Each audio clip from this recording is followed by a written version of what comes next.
साठी सरकारी नोकऱ्यांमध्ये 15% आरक्षण आहे। नियमबाह्य पद्धतीनं जिल्हा परिषदांच्यामध्ये भरती सुरू आहे। त्यामध्ये माजी सैनिकांच्या जागेवर अन्य उमेदवारांची नेमणूक करण्याचा घाट घातलेला आम्ही 2 महिन्यापासून सातत्यानं प्रशासनाबरोबर पाठपुरावा केलेला आहे। तरीसुद्धा ऐकत नाहीत म्हणूनसाठी आम्ही हायकोर्टमध्ये याचिका दाखल केलेली होती। काल याचिकेची सुनावणी झाली।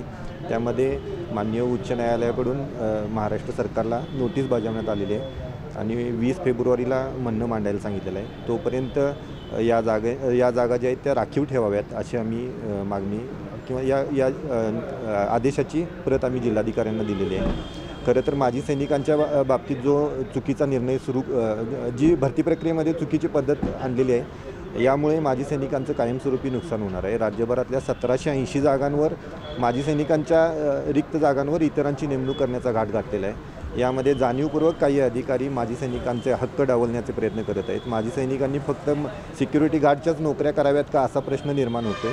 शासनानं दिलेले अधिकार जे आहेत ते त्यांचे अधिकार हे दान नाही आहेत, त्यांचं हक्काचं आरक्षण आहे। तर त्यापासून त्यांना वंचित ठेवू नये यासाठी आम्ही स्वाभिमानी संभाजी ब्रिगेडच्या वतीनं सातत्यानं पाठपुरावा करीत आहोत। आज आपण जिल्हाधिकाऱ्यांना या संदर्भात माहिती दिली, काय नेमकं जिल्हाधिकारी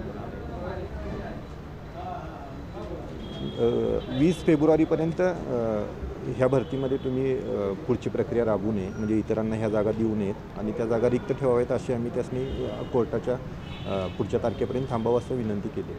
त्यानुसार ते योग्य कारवाई करतील।